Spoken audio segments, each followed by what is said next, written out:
in the event that the doctors report for duty within a period of on or before 5 p.m. tomorrow, no adverse action, no adverse disciplinary action shall be adopted by the state of West Bengal. 23 people have died, Mullahs, because they don't come to work. Para 7, further, the resident doctors of different medical colleges and hospitals across the state have been abstaining from duty for the last 28 days. The healthcare system is facing severe disruptions and can come to a standstill as resident doctors are the backbone of the healthcare in government medical colleges and hospitals. Due to continued ceased work, public at large is suffering. It can't be, Mullahs, that people die, they don't go to hospitals, and Mullahs, if it's a cancer treatment, we are sending them to private hospitals and they are dying there because they can't get this treatment. The state of West Bengal must take necessary steps to create a degree of confidence, to create confidence in the minds of the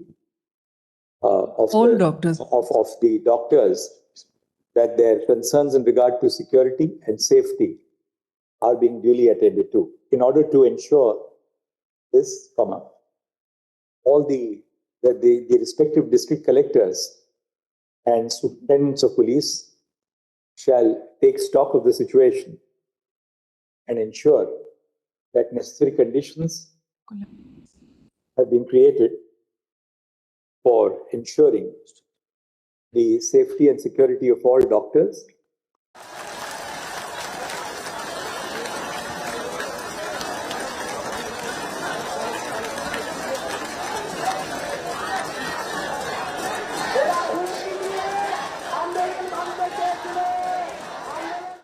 नमस्कार दोस्तों, पश्चिम बंगाल को लेकर एक बड़ा update है और इसी update को लेकर अभी आपके सामने अचानक आना पड़ा।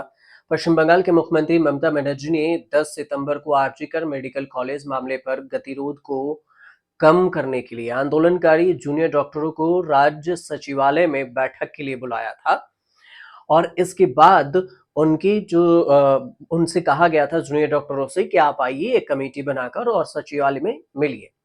इसके साथ ही अधिकारी नवन्ना से पश्चिम के जूनियर डॉक्टरों को ईमेल में शामिल करने के लिए कहा गया। जूनियर डॉक्टरों ने इसे आपत्तिजनक ईमेल करार दिया।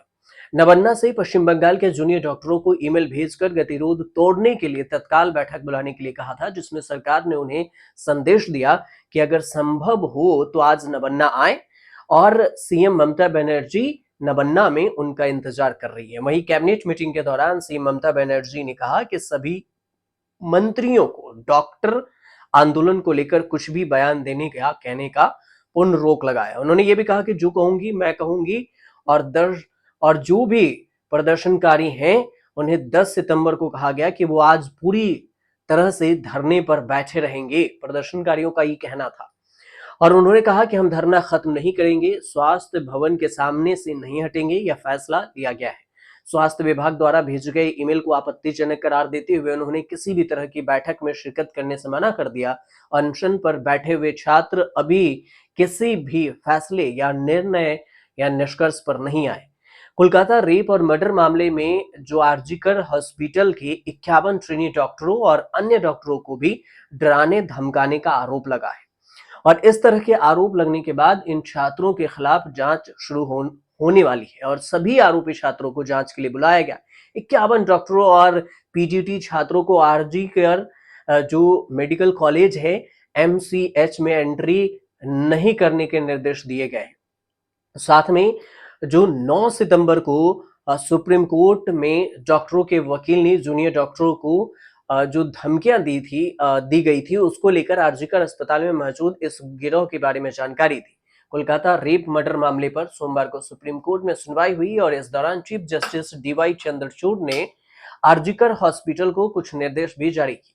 सीजीआई ने कहा कि डॉक्टर को वापस आकर ड्यूटी पर आने देना चाहिए और हम उन्हें दी जाने वाली सभी सुविधाएं सुनिश्चित करेंगे। उन्होंने ये भी कहा कि अगर वे ऐसा नहीं करते हैं तो उनके खिलाफ कड़ी कार्रवाई की जाएगी। मतलब 10 सितंबर 5 बजे तक का अल्टीमेटम था।